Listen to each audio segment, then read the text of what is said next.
Nii, kallid kolleegid, head kuulajad, meil igasuguse pausita oleme sunnitud jätkama ja meil on järgmine esineja, professor Margus Pedaste, kes on Tartu Ülikooli Haridusteaduste Instituudi juhataja, Haridusinnovatsiooni Keskuse juhataja ja ühtlasi siis ka haridusinnovatsiooni professor. Ja professor Pedaste on edastanud meile videotervituse, mida me nüüd kõik saame vaadata ning peale selle video vaatamist loodetavasti õnnestub meil luua videosild professor Pedastega, et ta saaks vastata meie küsimustele.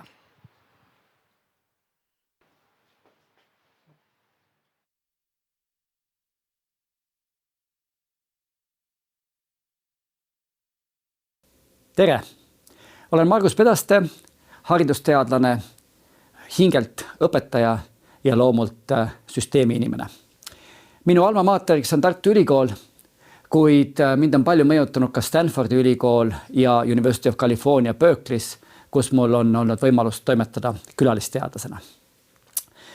Innovatsioonina mõistan ma väärtuslike uuenduste loomist ja elluviimist. Innovatsiooni uuringutena võib vaadelda nii valdkondade üleseid kui ka valdkonna spetsiifilisi uuringuid. Täpsemalt Tartu Ülikooli Haridusinnovatsiooni Keskuses oleme fookusesse võtnud ühe valdkonna, hariduse, ja püüame sel teemal luua õppimises, õpetamises, haridusjuhtimises uuendusi, mis on väärtuslikud Eesti kontekstis, aga ka rahvusvaheliselt. Haridusinnovatsioon uurimisvaldkonnana on tekkinud 1960-ndatest. Meie head kolleegid on ajakirjas Innovation avaldanud sellest haridusinnovatsiooni kujunemise protsessist pikema ülevaate. Ja selle süstemaatilise kirjanduse ülevaate põhjal oleme meie defineerinud haridusinnovatsiooni läbi 3 olulise aspekti: tasandid, fookus ja eesmärk. Tasanditena näeme, et haridusinnovatsioon võib toimuda süsteemi tasandil, haridusasutuse, organisatsiooni tasandil, aga ka klassi või rühma tasandil. Fookus võib olla õppimisel, õpetamisel või haridusjuhtimisel.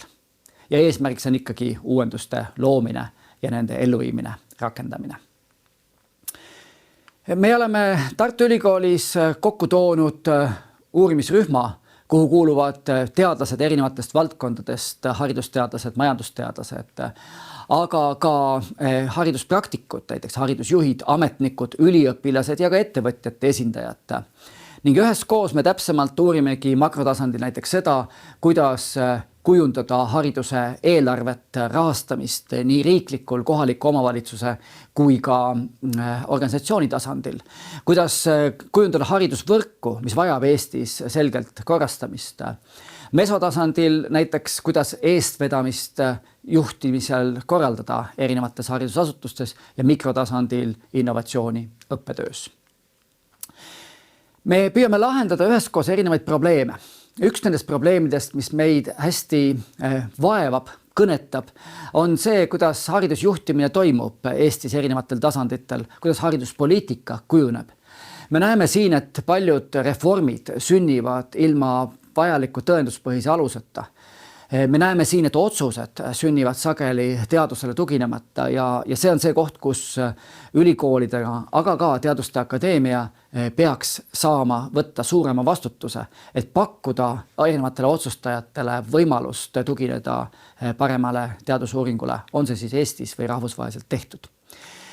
Loomulikult on innovatsioonis meil tähtis koht ka õppimise ja õpetamise kvaliteedil. See seostub hästi tihedalt meie arengutega tehnoloogia valdkonnas. Digitehnoloogiate areng, tehisaru kasutuselevõtt, nii et see on üks probleemide valdkond. Veel kolmas on siis mure meil Eestis kasvava haridusliku ebavõrdsusega. Me näeme seda, et iga õppija peab saama oma potentsiaali välja arendatud ja me peame kaasama kõik õppijad õpiprotsessi kõige mõistlikumal viisil. Ja seetõttu on ka see oluline valdkond. Ja nüüd siis mõned näited meie teadustööst, kus me oleme püüdnud luua süsteemseid aluseid, mis toetaks siis haridusinnovatsiooni nendel erinevatel tasanditel. Õppimiseks ja õpetamiseks oleme näiteks loonud süstemaatilise kirjandusanalüüsile tuginevalt uurimusliku õppemudeli. Seda kasutatakse praegu hästi laialdaselt maailmas, näiteks Indias, Taiwanis on see üks põhialuseid loodusainete õppimisel, loodusainete õpetajaks õppimisel. Me eristame oma mudelis suunaseadmise etappi probleemide sõnastamiseks, probleemi avamiseks, siis kontseptualiseerimiseks etappi, uurimise etappi, järeldamise etappi, aga ka siis arutelu etappi, mis on seotud kõigi eelnevalt nimetatud etappidega, ehk siis nii suunaseadmisel kui kontseptualiseerimisel tuleb osata teistega suhelda ja tuleb osata reflekteerida oma tegevust, kogemust, et sellest õppida. Selle artikli kohta on ka huvitav fakt, et see on avaldatud ühes haridusvaldkonna maailma mõjukemas ajakirjas Educational Research Review ja praegu on see selles ajakirjas kaugelt kõige enam alla laetud artikkel, nii et iga 6 minuti jooksul laetakse seda üks kord maailmas kuskil alla. Teine näide vastutustundliku teaduse ja innovatsiooni raamistik. See teema oli 7. raamkava üks poliitikasuundadest. Me ise koordineerisime 7. raamkava projekti Arc of Inquiry, mis siis ühendaski vastutustundliku teaduse ja innovatsiooni uurimusliku õppega. Tegime kirjandusanalüüsi, mis tõi välja, et mõistlik on teaduse vastutustundlikkuse ja innovatsiooni toetamise eesmärgil pöörata tähelepanu kaasamisele, ettevaatamisele, operatiivsele reageerimisele, refleksioonile, aga on ka 2 sellist uuenduslikku dimensiooni, mis just viimastel aastatel on saanud eriti palju tähelepanu pärast COVID-19 pandeemiat, hoolimise ja jätkusuutlikkuse dimensioon. Need 2 artiklit on mõlemad ka siis Web of Science'i andmebaasis jõudnud 1% sotsiaalteaduste valdkonna enam viidatud artiklite hulka maailmas. 3. näide on raamistik agentsuse toetamiseks. Oleme edasi arendanud agentsuse ökoloogilist raamistikku, mille eesmärgiks on siis toetada meil Eesti kontekstis kogu Tartu Ülikooli õpetajakoolitust. Ja agentsust on samas ka eraldi kõige olulisemaks sihiks OECD haridusraamistikus 2030. Ja meie näeme siis seda, et agentsus on siis otsuste tegemise võimalus, otsuste tegemiseks on vaja alternatiivseid valikuid ja nende põhjal on võimalik siis edasi käitumist muuta. Aga selle otsuste tegemise aluseks ja juba alternatiivide valiku aluseks on pagas meie minevikust, sihid meie tulevikust, nii lühiajalised, pikaajalised sihid, nii professionaalne kui personaalne pagas, aga ka selles praeguses hetkes olev situatsioon, selle hindamine, selle taju, selle tõlgendamine ja selles erinevad kultuurilised, struktuurilised, materiaalsed aspektid, need on need, mida see mudel püüab siis tervikuks siduda. 4. näide on siis raamistik kaasava hariduse toetamiseks, selle rakendamise toetamiseks. See on Eestis oluline hariduslik suund, aga ta ei ole väga hästi õnnestunud ja siin on koht, kus jällegi me saame riiki ja igasuguseid haridusasutusi toetada tugevalt, et erinevatel tasanditel me räägime kaasava hariduse nii filosoofilisest kui praktilisest olemusest, aga riigi, KOV-i, haridusasutuse, perekonna, õpetaja, õppija tasandil on vaja siis erinevaid aspekte arvestada, et see kaasav haridus päriselt rakenduks ja selleks me olemegi siis jällegi süstemaatilise kirjandusanalüüsi põhjal toonud välja 14 erinevat võtmetunnust. Ja viimane näide on siis raamistik haridusinnovatsiooniks. See on veel alles avaldamata töö, praegu avaldamisel, kus me oleme siis jällegi kirjanduse analüüsi põhjal leidnud, et kuidas panna tööle üks innovatsioonilabor, mis aitab siis kokku tuua koos loomes erinevad osapooled, teadlased, praktikud, lõppkasutajad, aga ka haridusettevõtjad, lahenduste loojad ja testijad. Ja selles kohas ongi siis ühiselt vaja tegeleda ettevalmistuse, arenduse rakendamisega, aga alustades siis sellest, et suunaseadmisel me võtame endale sihiks kas siis turu, õpetamise, uurimise, need on need suunad, mis siis haridusinnovatsioonis tavaliselt on eristatud. Millised ülesanded, millised organisatoorsed küsimused, millised metodoloogilised küsimused tuleb läbi arutada selleks, et see haridusinnovatsioon koosloomes oleks edukas. Seda meie raamistik püüab siis avada. Kokkuvõttes leian, et haridusinnovatsioon on üks oluline innovatsiooniuuringute valdkond ja meil Tartu Ülikooli töörühmaga on võimalus ja ka vastutus selles oluliselt panustada nii Eesti kontekstis kui rahvusvaheliselt. Eesti Teaduste Akadeemia on juba aktiivselt hakanud haridusteemasid käsitlema, on moodustatud mõned aastad tagasi hariduskomisjon, aga samas ei ole Teaduste Akadeemias veel ühtegi haridusteadlast, kes oleks akadeemikuna toimetamas. Nii et ma usun, et haridusvaldkonna teadlaste kaasamine akadeemikutena annaks haridusvaldkonna innovatsioonile olulise tõuke ja ka Teaduste Akadeemiale suurema võimaluse kaasa rääkida. Nii nagu minu pärast just eelmisel nädalal toimus haridusinnovatsioonile pühendatud konverents, mida me hariduskomisjoniga Teaduste Akadeemias korraldasime. Aitäh!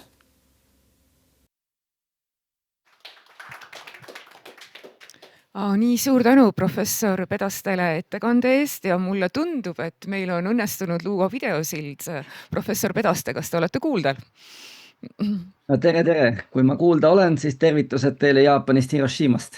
Väga tore. Tervitused tagasi. Ja nüüd meil on kõigil võimalik küsida küsimusi.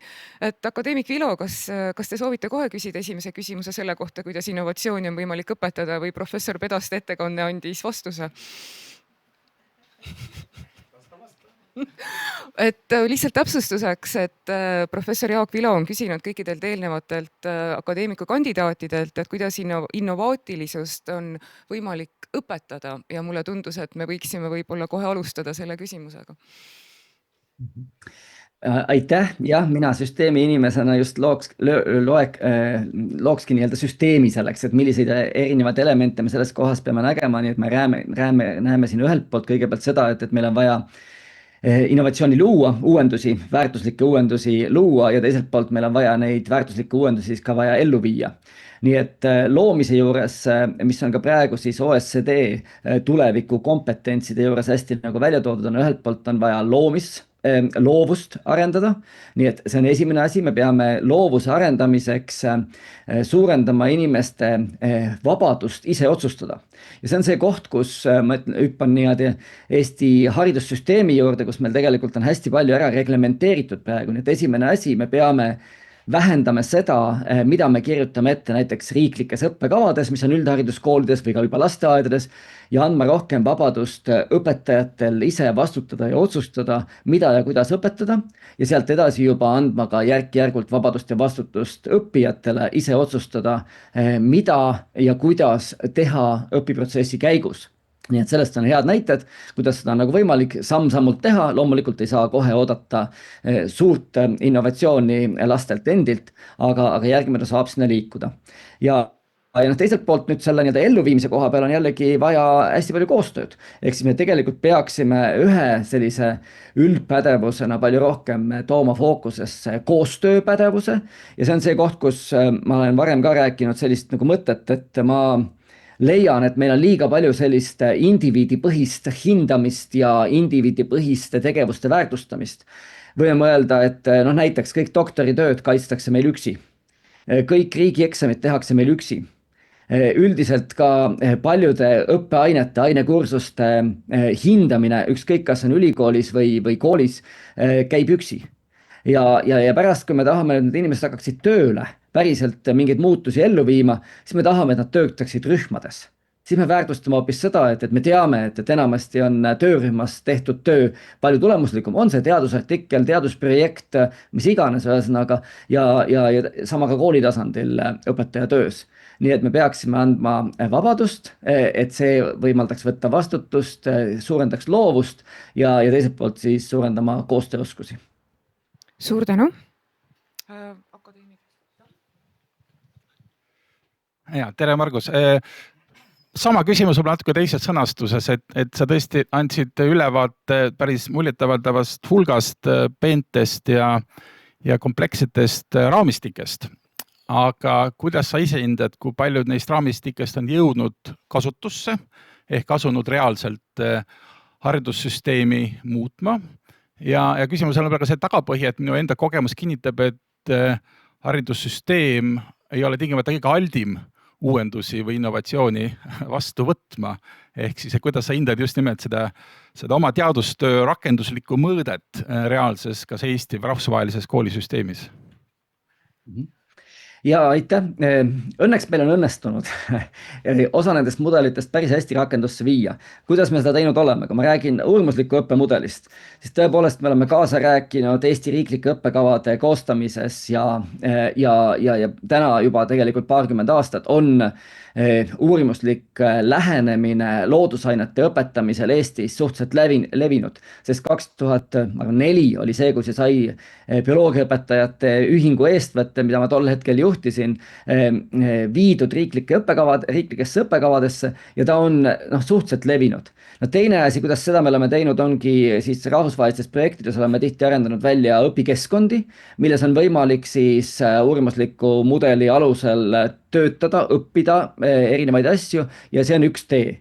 No teine tee, mis me oleme teinud, ma võtan näiteks nii kaasava hariduse kui veel enam tegelikult selle sama ökoloogilise agentsuse mudeli arenduse, siis need on meil õpetajakoolituses aluseks. Meil on täna Tartu Ülikoolis Haridusteaduste Instituudis 1700, aga kokku umbes 2500 üliõpilast, kes õpivad õpetajaks või tugispetsialistiks, lähevad haridussüsteemi. Ja kõik need iga-aastaselt käsitlevad, mõtestavad neid mudeleid ja võtavad neid järgemööda siis oma praktikas ka reaalselt kasutusse. Ma arvan, et need on need teed, kuidas me praegu nagu saame. Aga ma arvan, et see ainult ei piisa. Järjest viimasel ajal ma olen hakanud rohkem mõtlema sellele, et õpetamine on igaks maru piiratud viis muutuste elluviimiseks, innovatsiooni rakendusse viimiseks, eks ole.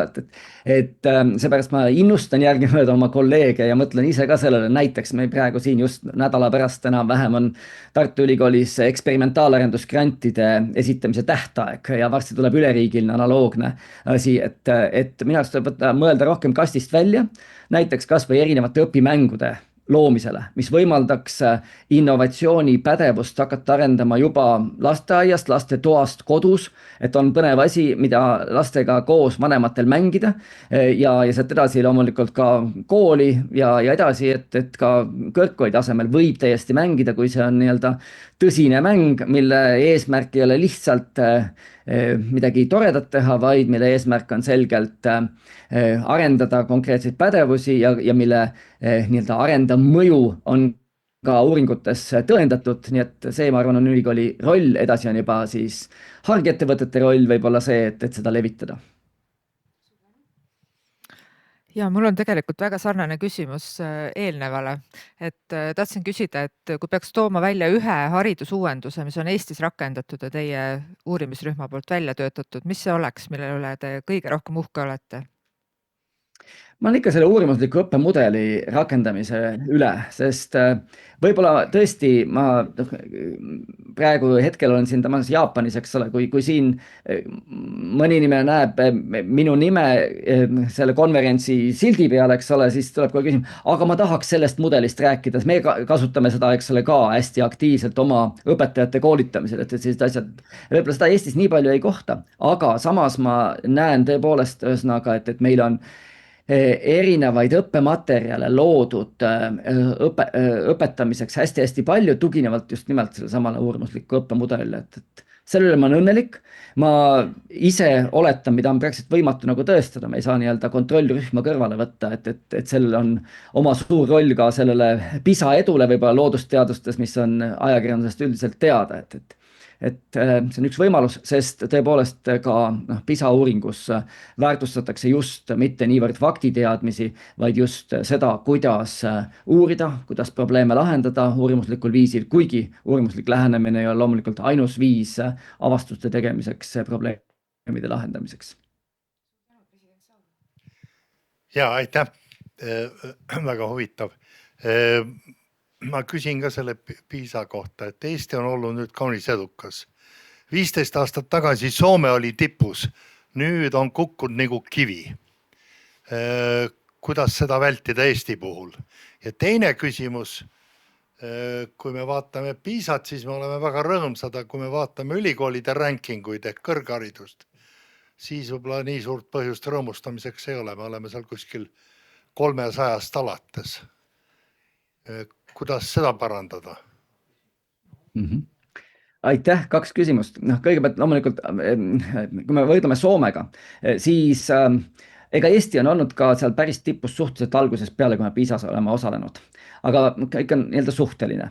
Nüüd, mis on muutunud vahepeal võib-olla, ongi see, et on hakanud toimuma langus erinevates riikides PISA tulemustes. Et see ei ole nagu lihtsalt see, et me ütleme niimoodi, et suhtelisel skaalal me oleme justkui saanud paremaks, aga tegelikult meie absoluuttulemused, kui me võrdleme erinevaid PISA andmeid, ei ole Eestis paremaks muutunud. Pigem on nagu teistel nad rohkem langenud kui meil. Mis selle seletus võib olla? Üks võib olla see, et hästi võib-olla kummaline on öelda, aga me oleme olnud piisavalt enesekesksed. Et me ei ole nii-öelda olnud avatud niivõrd kui teised ühiskonnad muudele siis ütleme inimeste liikumisel näiteks niivõrd, et Eesti ühiskond on suhteliselt homogeenne, õpilased ei erine kuigi palju üksteisest, neid on lihtne õpetada. Ja kui ma näiteks juba aastaid eelmise PISA tulemuste, mitte viimaste põhjal, vaatasin ühte konverentsi artiklit, ettekannet Ameerika Ühendriikides ja siis löödi 3 Ameerika Ühendriikide PISA tulemused. Valged, afroameeriklased ja Hispaania taustaga. Ja teate, muidu Ameerika Ühendriigid ei ole tee üldse nii hästi, eks ole, PISA-s tulemust. Aga kui võtta sealt ainult seesama punt, kus räägitakse valgetest, siis need PISA tulemused on praktiliselt samasugused nagu Eestis. Ehk siis küsimus on võib-olla see, et me oleme väga kinnine ühiskond olnud ja mida kiiremini me liigume majanduseduga edasi, seda suhtelisel skaalal jällegi, siis seda nõrgemaks võib-olla lähevad ka PISA tulemused. Ma siiski ühe aspekti tooks veel, et PISA-s me räägime hästi palju akadeemilisest tulemuslikkusest. Samas õnnelikkus on Eestis üks madalamaid PISA kontekstis. Ja see on see koht, et me nii-öelda treenime, harjutame, oleme marutargad, aga me ei taha seda tarkust rakendada. Näiteks loodusainete koha peal ongi see kontrast, paradoks, et me tegelikult ei lähe pärast seda tarkuse omandamist õppima siis loodusainete valdkonnas. Ja nüüd teine küsimus, võib igaks juhuks korrata, oli... Ülikoolides me ehk kõrgharidus... ranking, meelde tuli, aitäh. Ja see on jällegi see küsimus, et PISA mõõdab 15 aasta vanuste õpilastega toimuvat. Seal on kohandatud hindamine keelekeskkonnale. Tähendab, Eesti lapsed vastavad eesti keeles ja hispaanlased vastavad hispaania keeles. Aga kui me mõtleme nüüd rankingute peale ülikoolide puhul, siis seal on tavaliselt esimeses otsas me näeme hästi palju, kui mõned Aasia tähed välja arvata, näeme ingliskeelseid kõrgkoole. Nii Ameerika Ühendriikidest kui Inglismaalt. Ja seal on ilmselt on see mõõtmisvea küsimus ka, mis vajaks natuke nagu täpsustada. Ma ei ole ise seda nii-öelda sügavamalt, eks ole, uurinud. Et võib-olla see ei olegi eesmärk ja üldse nii-öelda realistlik ja mõistlik eesmärk, et jõuda selles rankingus väga-väga palju kõrgemale. Aga kuidas? Mina olen ise oma kolleegidel nagu rõhutanud hästi seda, et eks tuleb ikka kogu aeg endast eespool olevatega, tugevamatega koostööd teha, et arendada ühiselt erinevaid asju ja ma arvan, et see annab ka selle ühe lisaväärtuse veel nagu juurde, et meie mõjukus maailmas saab seeläbi suuremaks ja teiselt poolt ütleme siis, kuna Eestis on inimesi vähe, muid ressursse sellest tulenevalt vähe, siis see annab võimaluse ka teiste riikide teadlasi kaasata Eestis oluliste probleemide lahendamisse. Nii et ma arvan, et see koostöö on see võtmepunkt, kui me tahame edasi liikuda, et mitte, et me inglisekeelseks peame muutuma. Aga suur tänu, professor Pedaste, suur tänu kõigile küsimuste eest ja edukat konverentsi jätku Hiroshimas ja suur tänu, et leidsite võimaluse täna meiega ühineda. Aitäh!